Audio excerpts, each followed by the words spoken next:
Hello, everyone. Welcome to the Why I Need podcast. Thank you for joining us. And if you haven't subscribed, go ahead and subscribe, like, share, and engage with us in the comment section.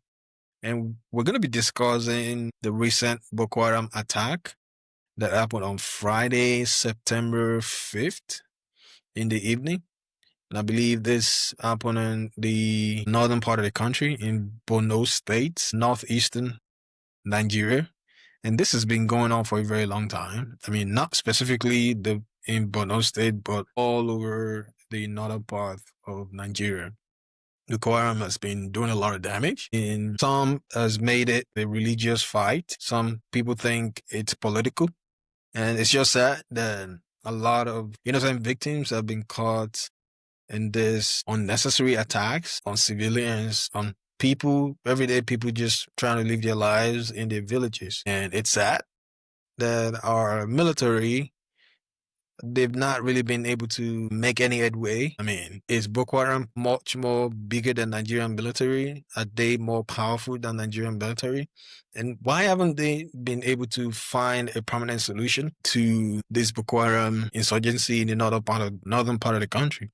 Today, you hear, they attack some military officers. Tomorrow, it's ordinary Nigerian in the northern part of the country. And this is just becoming unsettling.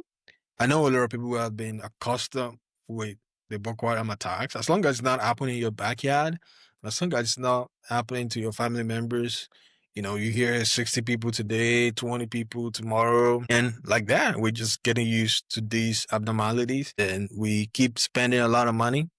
We keep budgeting a lot of money to fight insecurity, and it's not really showing.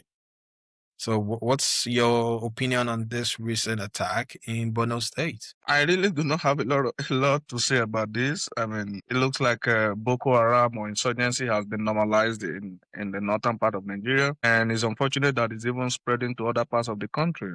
So, like I said, it's unfortunate. This is something that people started to play politics against the Jonathan's administration, and today is outgrowing the people that quote unquote, used it as a weapon to unseat Jonathan. And it just looked like them eating themselves. So I guess the other part of the country should just sit back and watch them, destroy themselves. And then over time, they have really politicized this insecurity.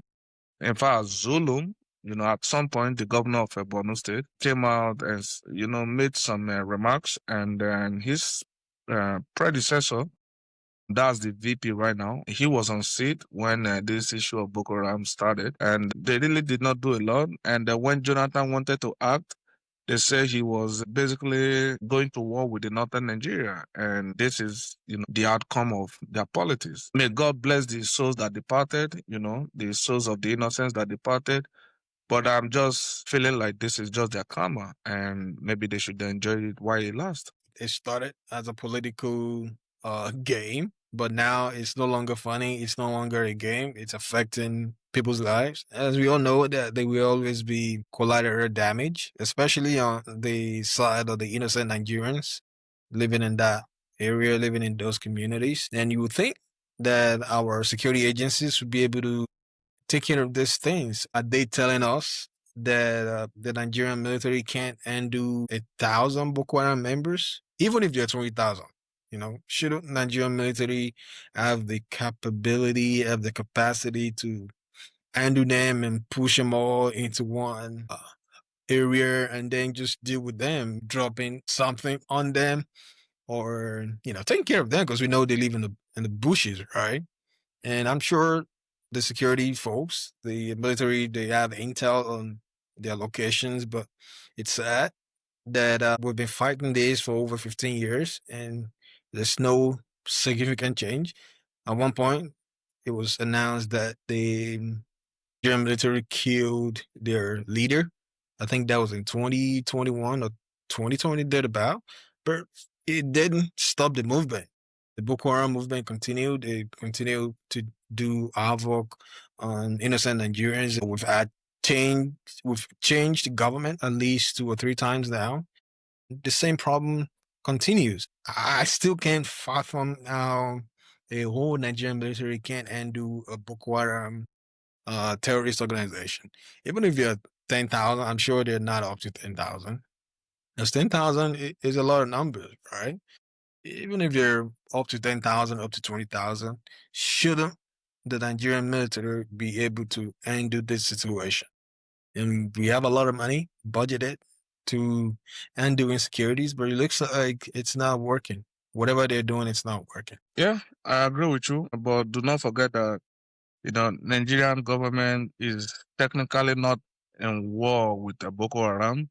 So the rules of engagement, they are restricted with what they can do. Otherwise, a lot of them will end up on the ICC by the time they leave office, or they will be declared wanted. And then the human rights organizations and all of that stuff will be throwing a lot of words, a lot of jargons to say that Nigerians are, basically killing people, violating human rights and stuff like that. So if they don't, I believe that if they don't, expressly declare war against the Boko Haram insurgents, which would mean that Nigeria will be in war with the Boko Haram, I think they are restricted to what they can do.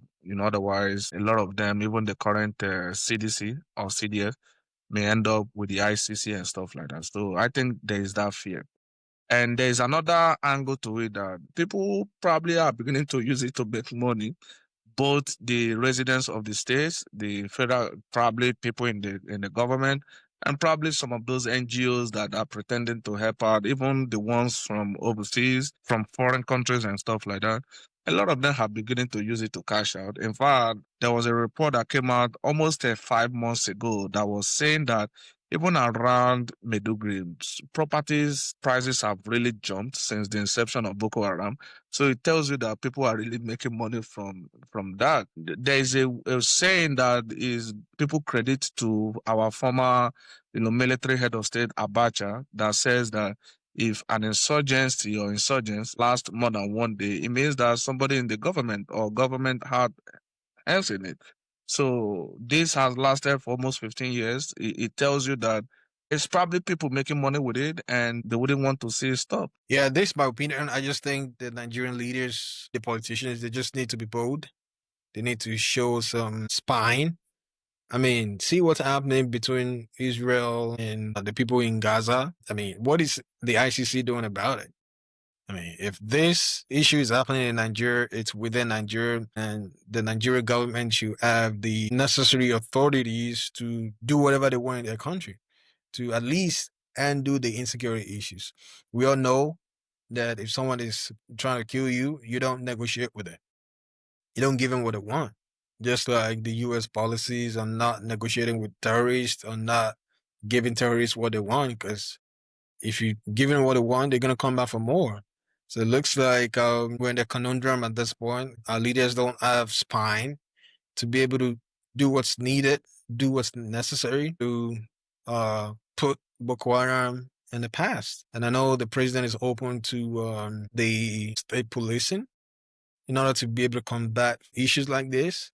But until then, someone would need to stand up, someone would need to at least make the call, whether make the call to the military leaders and change the rules of engagement in order to keep people safe.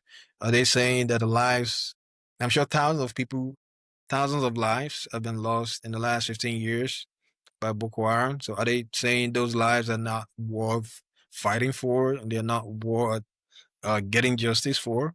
I'm sure if something like this is happening in any developed state or any developed country, they wouldn't wait for ICC to give them approval to demolish this crazy insurgencies. I don't think they're gonna wait. I just think the Nigerian government should grow its spine and take care of what needs to be taken care of. No one is gonna allow this to go on in their own country. So why should they allow it? Why should they allow Nigerian people, innocent Nigerians to suffer in another part of the country? I know it's political, it's more than that. People make money off of it. But at one point, when Boko Haram first started, they were saying, Boko Haram was targeting Christian communities, but it doesn't even look like they're targeting Christian communities anymore. They're targeting everyone. Whether you're Muslim, whether you're Christian, if you're in their environment, or if they need to displace you, they'll do whatever they can to do it. And you wonder, in a state where license to own a gun is not readily available to everyone, How are they finding ways to get guns, get ammunitions into the hands of the people terrorizing these communities? We know there's more to it. People are making money off of it, and it's just sad. Yeah. I mean, when it comes to ICC, do not forget that ICC is basically a lion when it comes to African, countries, but they become almost a lame dog when it comes to Western countries. Don't forget, ICC declared that Benjamin Netanyahu, the Prime Minister of Israel, basically there is a warrant for his arrest, and he has traveled down to US, and the US is a signatory to the ICC. In fact, Putin is on the ICC warrant list, and he has traveled down to US. Nothing happened. So I am trying to say that ICC is basically for African countries. They can do anything to African leaders. I'm not saying condone their behaviors, how the African leaders behave, but they don't behave any less than how the West behave. And when we see what they do to African leaders, they basically come on them heavy, but they cannot do anything when it comes to Western leaders. So people that are trying to play safe in that war, I think they are well within their right because they do not want to be hung. They do not want to end up in the ICC and spend almost all their fortune to pursue the cases. So I think the Northern elders, Northern elites, they just need to come together and say, we are tired of this charade. We want to end all of this politics and then just face reality, because what they would do is just continue to destroy the environment. Just like the Southeast has destroyed the economy, this is how the North will just destroy themselves. And then tomorrow they'll be blaming Nigeria for their misfortunes. And that is really sad. To wrap it up, I think the Northern elites, they just need to come together. The Northern politicians, they need to come together and look for a political solution to the activities of Boko Haram. Most people know that they used it to play against Jonathan. I think they can just come together the way they did back then and then resolve within themselves that they are tired of this charade and then bring it to a complete end. Thank you for watching us. Let us know what you think in the comment section. What do you think about the Boko Haram attack? Recently in Borno State and even their previous attacks. What do you think about them? Let us know what you think, and then we'll meet you in the comment section.